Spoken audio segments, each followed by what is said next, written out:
Baik, ya. Jadi kita melanjutkan ya dengan model konseptual, di mana model konseptual ini adalah model berupa model ide yang di dalam konsep kemudian dimodelkan dalam bentuk baik itu model grafik, model analitik atau model matematik atau model prototype ya. Nah, kemudian di sini akan dibuat dalam konsep model dan disimulasikan di dalam komputer sehingga pemodelan sistem itu tidak jauh pasti berhubungan dengan simulasinya, yaitu penggunaan dalam perangkat komputer. Di sini ide model konseptual itu tujuan dari model konseptual memastikan bahwa user membangun sebuah model sesuai dengan keinginan pengguna sistem dengan saling berinteraksi dengan sistem image atau user interface, manual atau pelatihan. Konsep user model sangat dipengaruhi oleh pengetahuan sebelumnya yang dimiliki pemakai dan pengalamannya. Nah, ide model konseptual ini yaitu gambaran sistem harus didasarkan pada suatu model desain yang ringkas dan jelas. Jadi dalam kita membuat model, kita diminta menjabarkannya dalam suatu konsep yang jelas dan ringkas.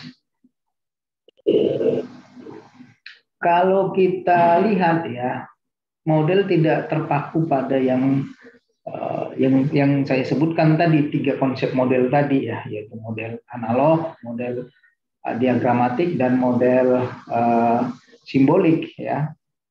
Namun pada perkembangannya model itu sudah banyak berkembang. Contoh seperti Stephen Grazie yang dipopulerkan oleh siapa ya penemunya itu ya, tapi sering dipakai di Google. Stephen Grazie itu contohnya kita membuat konsep di mana kita menjabarkan di setiap kolom ada 8 ya, 8 kolom itu ya. Jadi kalau kita lihat kertas ini ya, kertas kosong ini nanti kita akan lipat 2 sehingga terbentuk 8 ya. Ini 8 kotak ya misalnya ya. Jadi ditulis di situ konsep dia itu, ditulis itu 1 2 3 4 5 6 7 8. Jadi ada 8 kolom yang dilipat-lipat itu ya. Nah, ini Stephen Grazie ini yang dikembangkan oleh Google. Itu dia diberi waktu dalam 1 menit untuk menulis semua ide yang ada terkait dengan masalah di dalam 1 kolom. Misalnya dibuat 1 sampai 8 nomor, kemudian seseorang akan menulis ide dari permasalahan itu, pemecahannya. Misal contoh, saya kasih contoh misalnya kemiskinan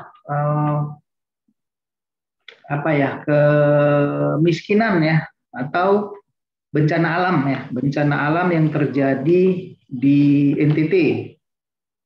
Nah, kalau kita membayangkan terjadinya bencana alam di NTT, apa kira-kira solusi konkret 3 bulan yang bisa kita berikan untuk menyelesaikan masalah tersebut, tapi tidak semuanya, tetapi memberikanlah solusi sedikit misalnya kan. Nah, itu akan di Google akan disuruh tulis dalam 1 menit. Apa saja itu idenya, 1 2 3. Nah, 1 menit kemudian lompat ke kolom kedua. 1 menit ketiga lompat ke kolom ketiga. Begitu sampai seterusnya. Nah, setelah habis kolom 8 barulah dilakukan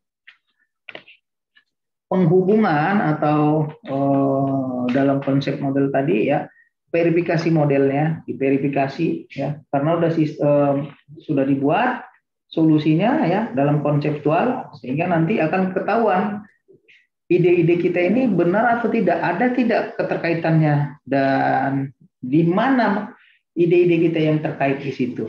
Nah, jadi akan dibuat seperti itu dalam konsep di Google ya, terkait dengan konseptual model. Kemudian kita bisa lihat di gambar ini apa yang bisa kita simpulkan atau kita ambil pemahaman tentang gambar ini.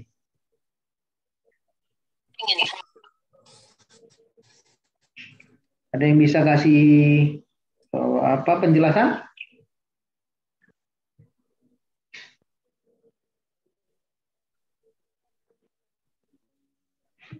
Jadi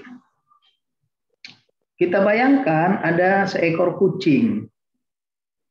Nah, seekor kucing itu dipamerkan, ya. Kemudian ada dua orang yang melihat kucing tersebut. Dalam benak orang pertama, dia memikirkan kucing itu sebagai bulu-bulu yang sangat banyak yang bisa digelindingkan atau dibuat sebagai pakaian bulunya ya. Tapi kalau di orang yang sebelahnya ya, yang sebelah kanan dari saya, dia berpikir bahwasanya ini adalah hewan purba, ya, di mana dia berpikir hewan ini tercipta dari rangka-rangka yang tersusun sistematis ya. Jadi dia membayangkannya itu adalah sebuah rangka yang dibalut dengan daging, kemudian dibalut dengan bulu, sehingga dia memiliki perspektif atau konseptual bahwasanya di dalam benaknya itu kucing sebenarnya sebuah tulang menulang.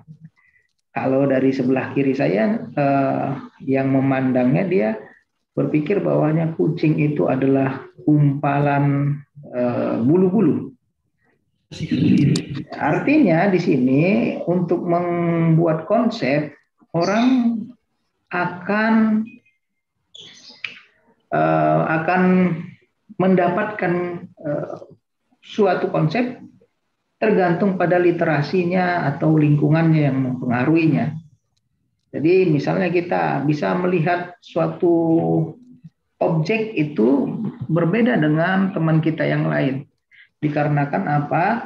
Dikarenakan literasi atau literatur atau pengalaman serta lingkungan yang membentuk pola pikir kita. Itu maksudnya ya di dalam model konseptual yang saya tampilkan ini. Sehingga model konseptual yaitu, jadi kalau di sini kita bisa melihat orang memiliki mental model tentang bagaimana suatu bekerja. Jadi model konseptual itu dibangun dari affordance atau menghasilkan, kemudian causality atau hubungan sebab akibat, kemudian constraint batasan, kemudian mapping, kemudian positive transfer, population, instruction, interaksi, dan family with similarity device, kebiasaan dengan alat serupa. Jadi konseptual itu dibuat di dalam model benak kita ya, itu dipengaruhi oleh ini ya. Affordance itu menghasilkan, memberikan sebab akibat ya. Kemudian selanjutnya itu sampai ke kebiasaan dengan alat serupa. Jadi model mungkin saja salah, terutama jika atribut-atributnya salah ya. Jadi model mengizinkan kita secara mental menirukan operasi peralatannya atau menirukan. Jadi kita sudah pahami sama-sama model itu adalah representatif dari sistem. Kira-kira apa yang kita lihat dari sini? Mengapa desain ini susah? Apa yang salah di sini? Ada yang bisa beri tanggapan?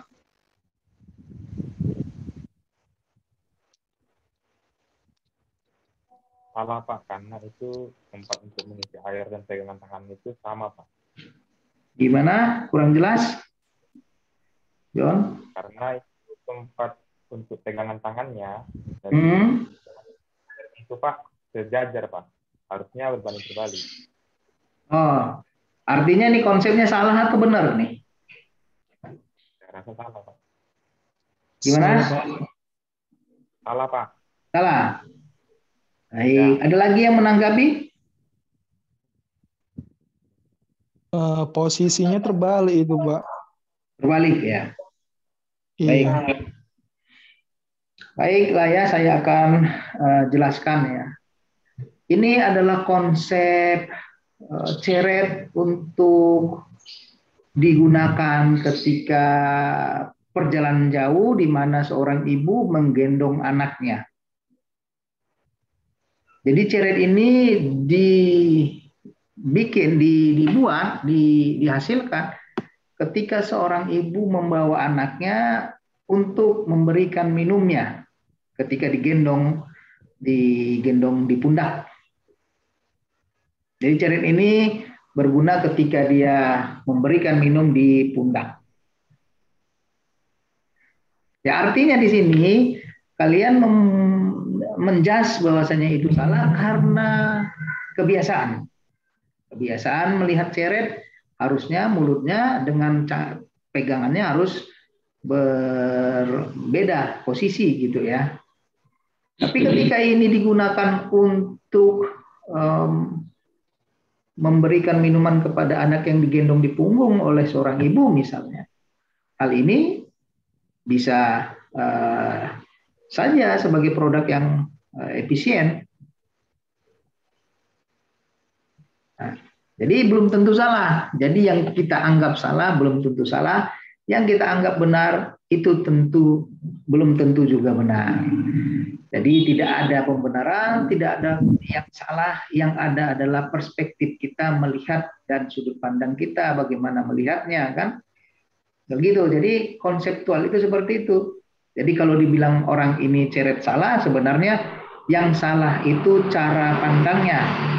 Yang salah itu keterbatasan dalam memahami objeknya. Jadi tidak semua tutup harus di atas. Tutup di bawah juga boleh gitu ya. Tergantung gitu ya. Kemudian, mengapa desain ini susah?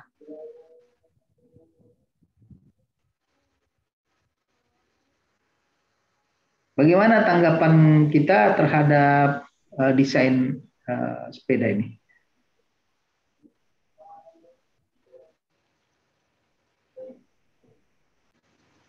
Ada yang salah di sini? Atau ada yang keliru?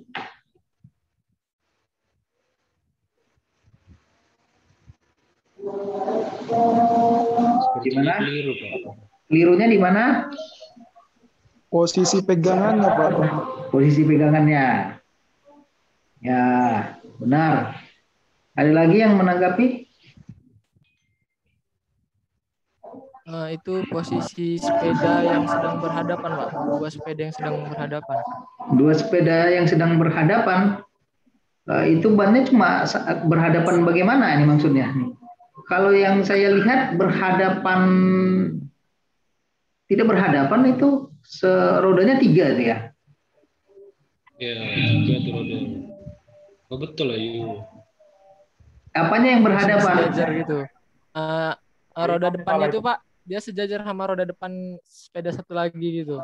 Roda depan itu yang mana? Yang sebelah kiri atau sebelah kanan? Yang tengah Pak, yang tengah. Yang tengah roda depan? Iya Pak. Depan dari mana? Depannya yang dari mana? Depan yang depan yang dari mana nih maksudnya nih? Pak. Hah? Yang di depan itu pastikan yang di belakang ya. Berarti yang di depan itu pasti yang terdepan, yang pertama ya. Tidak ada yang di depannya lagi kan gitu ya. Paham maksudnya kan? Kurang paham Pak. Kalau satu, setelah satu apa? 2. Dua. Dua. Bisa tidak secara urutan 2 di depan 1? Nggak bisa kan? Nggak bisa. Nah, Bisa, yang Pak. kamu pahami tentang depan itu yang mana? Saya nggak bisa paham tentang pemahamanmu di depan. Yang depan itu yang mana maksudnya? Apakah Depan di ini, Pak. yang mana? Yang tengah? Heeh. Yang tengah berarti di tengah, bukan di depan kan?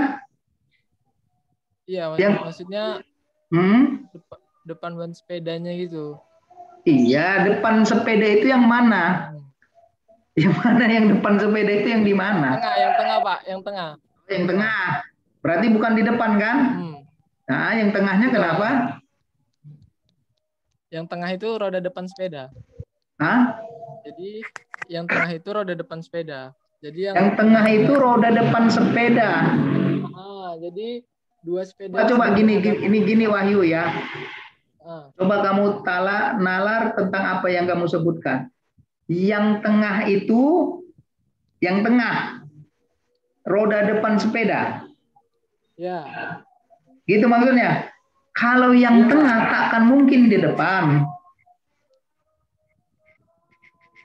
Yang terdepan pasti yang awal gitu. Paham maksudnya itu? Logikanya lah. Paham, Pak. Paham, Pak. Nah, jadi kalau yang tengah itu tak akan mungkin di depan.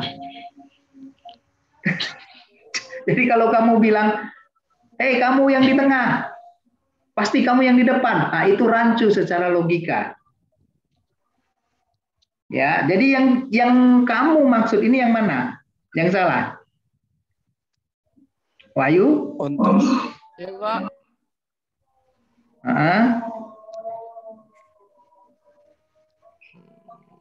Jadi sepeda ini ada nggak roda depannya? Nggak ada nih, Pak. Nggak ada? Nggak ada. Nggak ada. Baik. Baiklah ya. Ada lagi yang mau ditanggapi? Ada, Pak. Ya, silakan, John. Nah, itu yang salah itu, Pak. Kayuhannya itu berlawanan, Pak. Kayuhan Yang salah? dengan yang ya, harusnya dia sejajar. Harusnya sejajar ya. Oke, baik. Jadi tadi sudah disebutkan betul kata si John, kalau dia melihat bahwasanya sepeda itu secara fungsi pasti salah.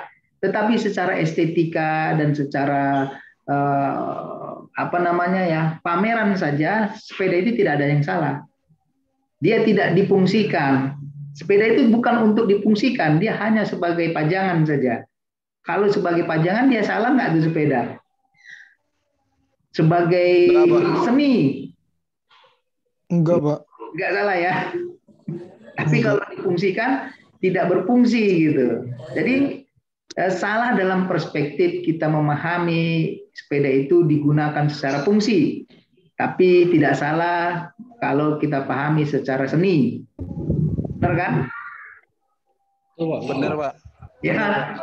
Jadi tadi saya sudah menjelaskan tentang itu. Oke. Mungkin sampai itu saja yang bisa saya jelaskan. Kemudian ini konsep gunting yang baik ya. Nanti materinya akan kita bahas selanjutnya karena keterbatasan Zoom saya yang hanya 30 menit. Ya, kalaupun ada yang ingin ditanyakan nanti dijabri ke saya. Itu saja mungkin yang bisa saya sampaikan ya kepada mahasiswa-mahasiswi. Terima kasih atas responnya. Ya, jangan lupa absensi. Saya tutup. Wabillahi taufik wal hidayah. Assalamualaikum warahmatullahi wabarakatuh. Waalaikumsalam warahmatullahi wabarakatuh. Betul, ayo.